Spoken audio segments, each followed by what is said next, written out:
প্রথম দিনই সন্দেহ হয়েছিল খাবারগুলো নষ্ট করবা, খাবা না। আচ্ছা, এই যে রান্নাগুলো করি, পরিশ্রমগুলো দেই, এগুলো কোনো মূল্য নাই? কি মনে করো এগুলা না খেলে তুমি সুস্থ হবা? প্রথম দিনই উচিত ছিল ঠেসে ধরে খাওয়াই দেওয়া। এরকম কি? হ্যাঁ, তুমি কি মনে করো তোমাকে এইভাবে দেখলে আমি ভয় পাবো? থাপ্পড় দিয়ে তোমার এরকম করা ছুটাই দিব। ধরো, খাও খাও। হ্যাঁ বল।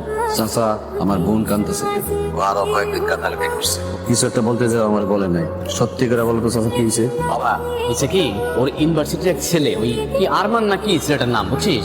কয়দিন যাবো ওই ছেলেটা খুব ডিস্টার্ব করতেছে। তারপর আমি ওরে বলছি যে তুই চিন্তা করিস না, আমি ইউনিভার্সিটি যেয়ে ওই ছেলের সাথে কথা বলবো, কিন্তু ও আমার যেতে দেয় না। আমার বোনের ডিস্টার্ব করতেছে। ও জানে না ও কোন পরিবারের মানুষকে ডিস্টার্ব করতেছে।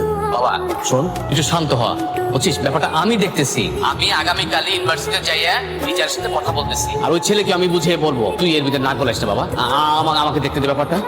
চাচা, তোমার কিচ্ছু দেখতে হবো না, যা দেখার আমি দেখতেছি। আর কয়টা দিন রেস্ট করলে হতো না? ইউনিভার্সিটি আসাই লাগলো।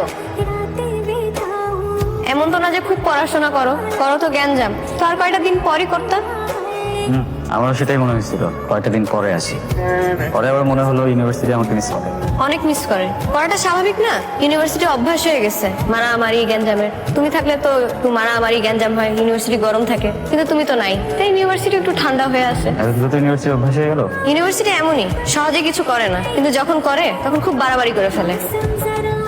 মিস্টার আরমান, আপনি যে খুব ভালো একটা মানুষ তা না, খুব যে সুবিধার তাও না, কিন্তু আমি আপনাকে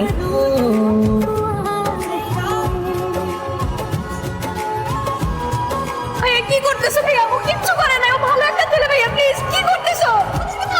ভাইয়া ওই তো তোরা ডিস্টার্ব করে, তাই না? না ভাইয়া, তুমি বুঝতেছো না, ওই ছেলে না। না ভাইয়া, তুমি বুঝতে